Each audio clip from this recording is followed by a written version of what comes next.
Eu havia comentado com os senhores que nós vamos primeiro analisar o surgimento do Civil Law, nós veremos o seu desenvolvimento e a necessidade de mudança para um novo paradigma do direito após ali o período do pós-guerra na Europa, os regimes de exceção.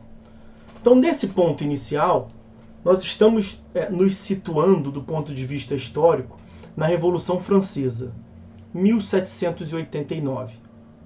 A Revolução Francesa que foi também uma ruptura com o modelo anterior, com o modelo monárquico, né? Os senhores devem saber, mesmo que não sejam exímios conhecedores históricos da Revolução Francesa, eu até tenho fascínio, eu gosto desse tema, mas mesmo que os senhores não saibam nos detalhes, nos filigranas, os senhores devem ter uma mínima noção que o resultado da Revolução Francesa foi a cabeça do rei rolar em praça pública, né?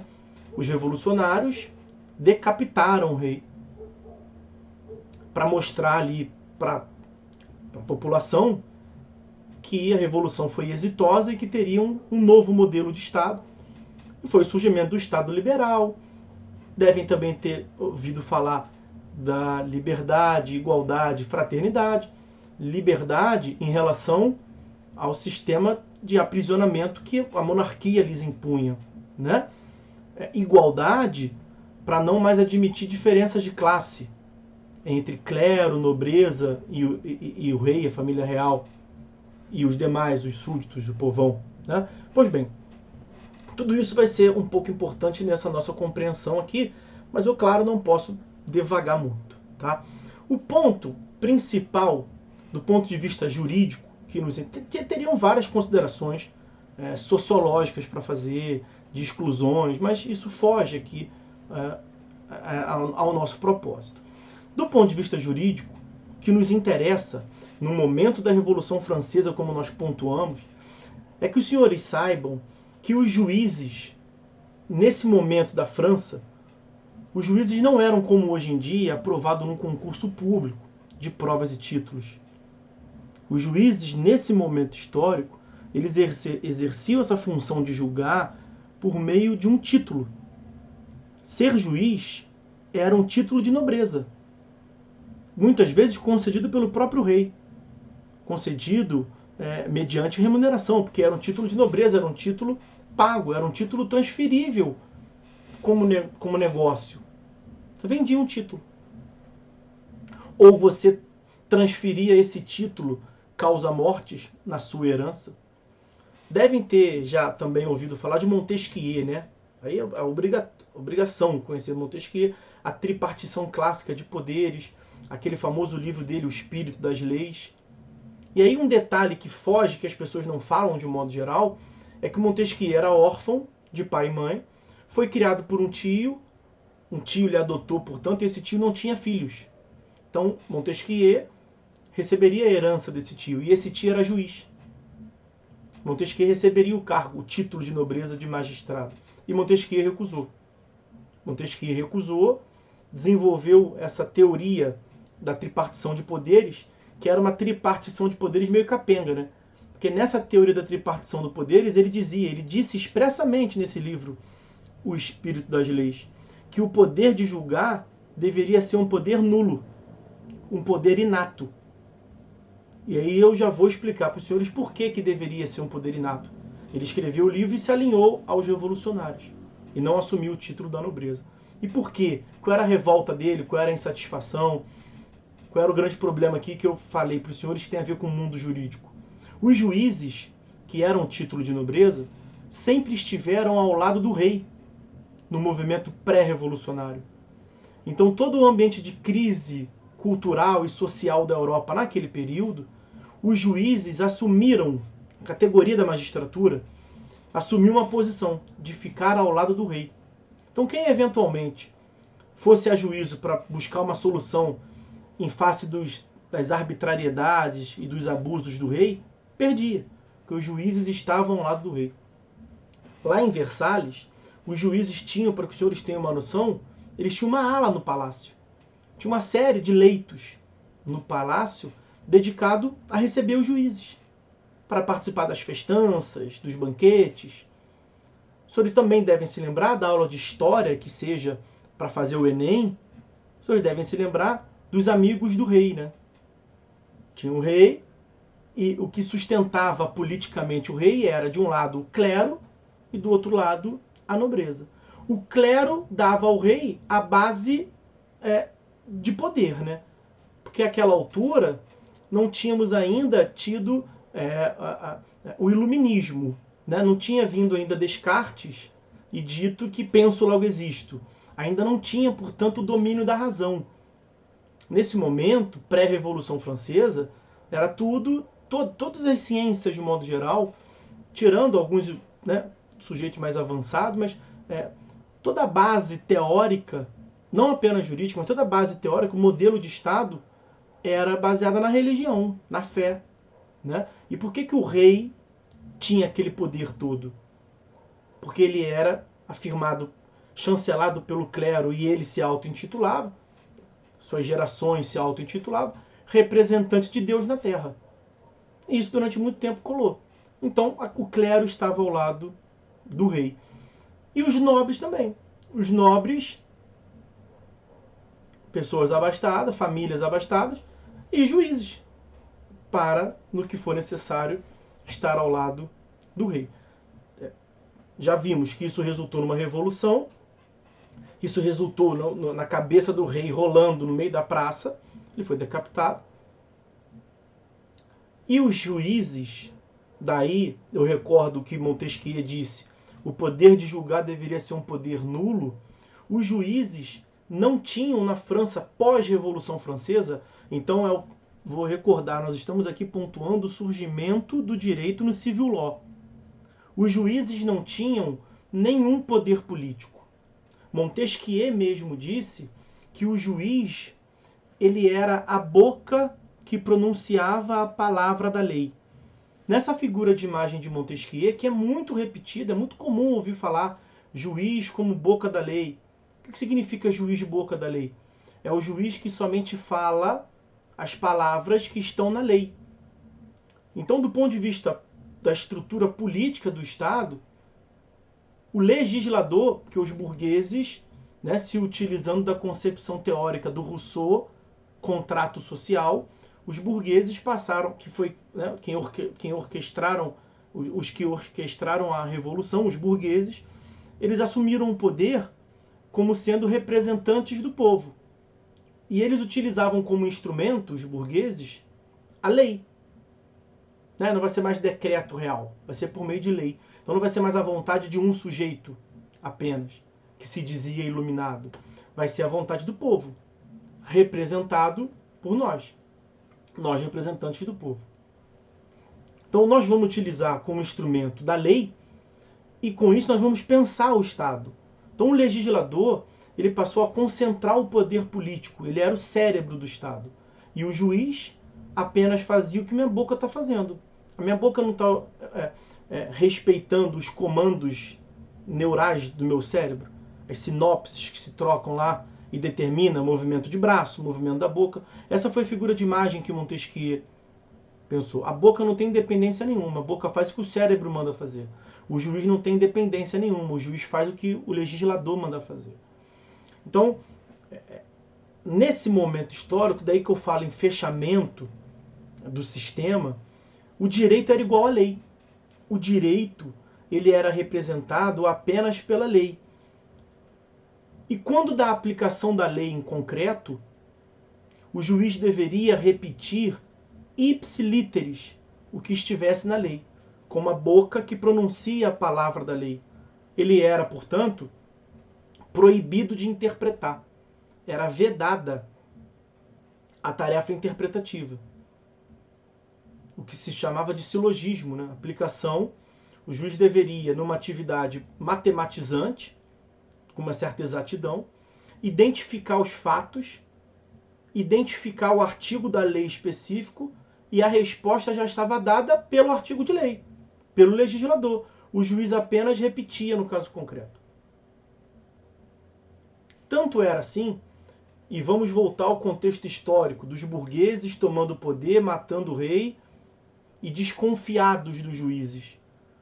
Os burgueses odiavam os juízes, por essa questão dos juízes sempre estarem ao lado do rei. Por essa questão de até muitos deles já ter buscado solução judicial e perdiam sem motivo nenhum, porque os juízes estavam ao lado do rei.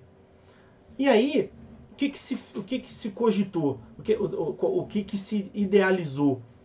Eles criaram... Não, antes disso, uma pequena curiosidade.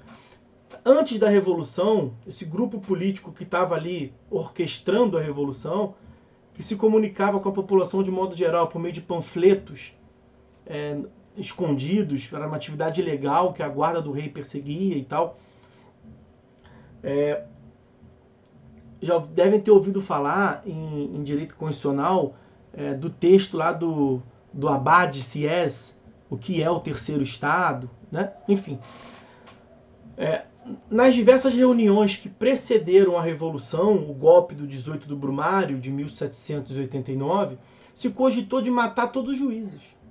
Então tinha a ala mais exaltada, mais radical dentre os revolucionários, que falou assim, para matar o rei, é para matar os juízes todos, eles não prestam. Os padres também, alguns padres também. E aí a ala mais moderada falou, não, calma, aí ao invés de ter o apoio da população, nós vamos ter o pavor da população, e o pavor se perde, né, com o tempo. Então eles orquestraram politicamente e acharam por bem não matar os juízes. E fizeram, uma sacada foi muito boa, ao meu ver, fizeram algo muito melhor que matar. Não só do ponto de vista humanitário, estou falando do ponto de vista político. Eles viraram para os juízes e falaram assim, não morreram por pouco, hein? Nós quase matamos vocês, porque fique bem claro, nós não vamos com a cara de vocês. Agora é o seguinte, vocês ficaram vivos, e mais do que ficar vivos, vocês vão continuar sendo juízes. E vocês serão juízes para fazer o que sempre fizeram. Puxar saco de quem está no poder. Como quem está no poder agora somos nós, então vocês vão repetir acriticamente, sem interpretar, o que nós determinarmos por meio da lei. E tem que fazer isso. Se não fizer, nós criamos um tribunal, e realmente foi criado um tribunal da cassação, que tinha a finalidade de cassar as decisões que eu costumo dizer, que me jazem fora do pinico. As decisões judiciais que interpretassem e que colocassem uma vírgula e que floreassem um pouco o texto da lei. Esse Tribunal da Cassação, que tinha a finalidade de invalidar as decisões que botassem ali as asinhas de fora, esse tribunal, em que pese o nome de tribunal, ele não era incluído no Poder Judiciário. Era um tribunal dentro do Poder Legislativo. Algo parecido, não a mesma finalidade, mas parecido na estrutura com o nosso Tribunal de Contas. Atualmente no Brasil, tem um tribunal que não é no Poder Judiciário, Tribunal de Contas, da União e dos Estados. É um tribunal dentro do Poder Legislativo. Foi mais ou menos isso que eles fizeram. Criaram um tribunal dentro do Poder Legislativo com a finalidade de invalidar decisões que colocassem as asinhas de fora. E tinha uma outra consequência, que é mais importante ainda para o nosso contexto aqui. A outra consequência era investigar a conduta desse juiz que não cumpriu a ordem de ficar na dele só repetindo a lei. Se o juiz colocou as asinhas de fora, ele cometeu um desvio funcional. E não deveria fazer isso. Então esse tribunal investigava essa conduta. E adivinha qual era a pena máxima? A pena de morte. Então o recado que se passou para os juízes foi assim, olha, nós quase decidimos matar vocês, te demos uma chance. E fomos muito bonzinhos com vocês. Vocês vão continuar vivos e sendo juízes. Mas é um detalhe, vocês vão ter que seguir o que eu determinar. E aí matar todo mundo, a gente achou que não seria conveniente, mas matar um ou outro, e nós já mostramos que vamos matar realmente, nós matamos o rei, matar vocês é mole pra gente. Pode parecer que isso não tem significado nenhum, mas isso é importantíssimo para os senhores entenderem como é que o direito surgiu no civil law e como é que ele se desenvolveu inicialmente. O direito surgiu, portanto, com uma primazia da lei, com uma supremacia do poder legislativo. Lembrem do que eu falei ainda há pouco, Montesquieu dizia que o poder de julgar deveria ser um poder nulo. Então é um poder oco, que só tinha casca lá de poder judiciário, mas não só pronunciava a palavra da lei. Então é importantíssimo perceber alguns conceitos que eu estou repetindo aqui de propósito para ver se ajuda a fixar. Supremacia do legislador, primazia da lei, legalidade estrita. E nesse momento que surge, que isso que nós estamos falando é o surgimento do positivismo, havia uma crença eles acreditavam que o sistema jurídico, os positivistas de modo geral acreditavam que o sistema jurídico era perfeito e acabado, né? Se o direito era igual à lei, não podia ter lacunas no ordenamento jurídico. Os senhores já devem ter ouvido falar disso, né? Norberto Bobbio, que era um positivista irrevertido, ele chegava a dizer que os códigos eram monumentos jurídicos. Já vou te dar a palavra, Carla. Não sei se você apertou sem querer o botão, já agora sumiu aqui. Se você quiser falar, aperta de novo, tá? Para eu ver que eu tenho que te dar a palavra e para me lembrar. Se não, deixa como tá que eu sigo aqui. Então, o direito era representado exclusivamente pela lei, porque todo o poder político do Estado liberal, logo ali após a Revolução Francesa, estava concentrado na mão do legislador. Eles mataram o rei era como se fosse, muito mal comparando, o poder executivo, né? Muito mal comparando, né? Não é exatamente isso, mas é como se o rei fosse o poder executivo. Foi aniquilado. O poder judiciário era um nada. E aí todo o poder do Estado estava na mão do legislador. Todo o poder do Estado. O juiz tinha que repetir o que ele determinava e a administração pública tinha que aplicar a legalidade, aplicar a lei. Então, foi assim que surgiu o desenvolvimento do civil law logo após a Revolução Francesa. E em sendo assim, a lei tinha que ser completa, porque a resposta jurídica estava exclusivamente na lei. E aí surge, nesse contexto histórico, que já devem ter ouvido falar de Código Napoleônico, né? No período do Código Napoleônico, tinha um outro código importantíssimo na Europa, né? Que era o Código Prussiano. A Prússia é o estado antecessor da Alemanha. O que nós conhecemos hoje como Alemanha, nessa altura, não existia a Alemanha, naquela época lá atrás não existia a Alemanha, e tinham vários estados menores, portanto, que depois a Alemanha veio a unificar. E a Prússia era um desses estados. Então a Prússia é como se fosse um estado, vamos assim dizer, dentro da Alemanha, hoje em dia. Tem lá a região da Prússia. O Código Prussiano, ele tinha mais de 17 mil artigos. Por quê? Olha, no século XIX,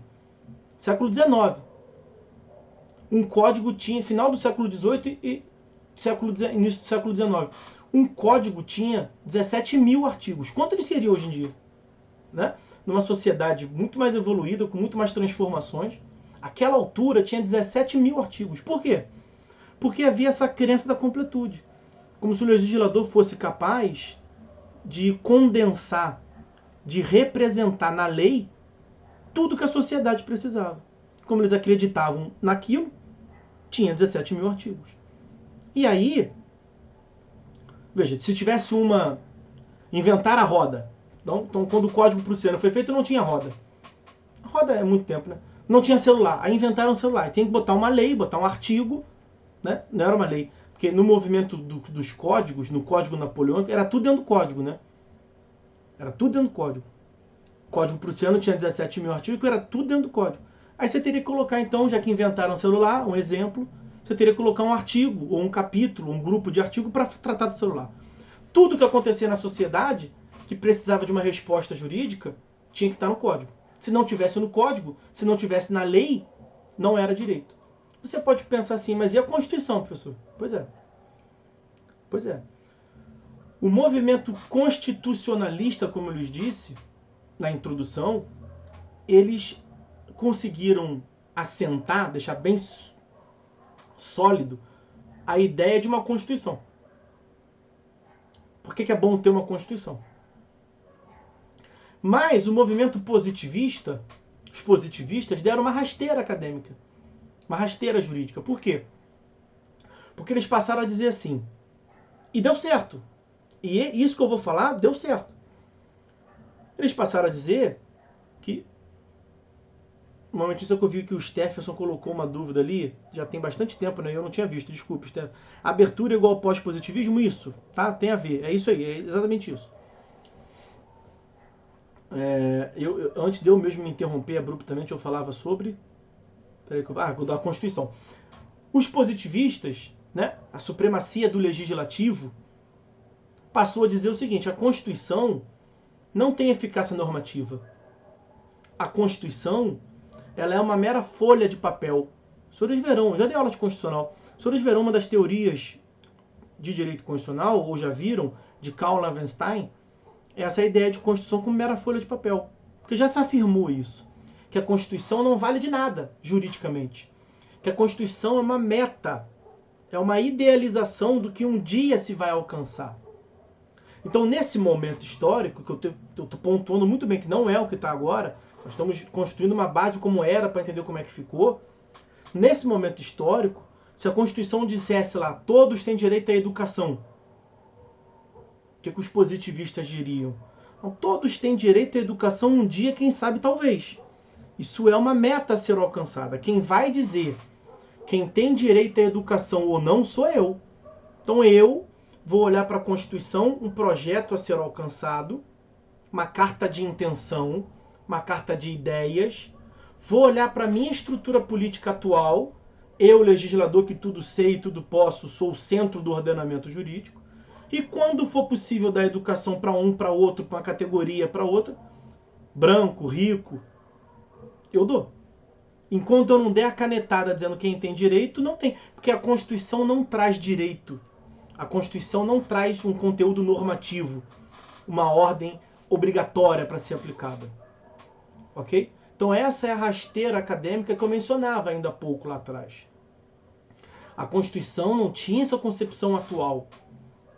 Nesse momento histórico aqui, já chegando ali na metade do século passado, 1900 e qualquer coisa. Então veja, começamos lá na Revolução Francesa e se desenvolveu durante muito tempo essa supremacia do legislador, o princípio da legalidade estrita, a proibição do juiz interpretar a lei e a Constituição como folha de papel. Tudo deveria estar representado em uma lei. Ok?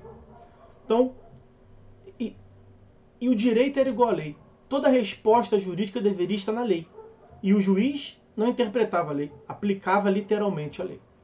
Então essa é uma primeira parte de como surgiu, como minimamente se desenvolveu o direito no civil law, e agora nós passaremos a ver, no tempo que nós temos aqui, como é que ficou.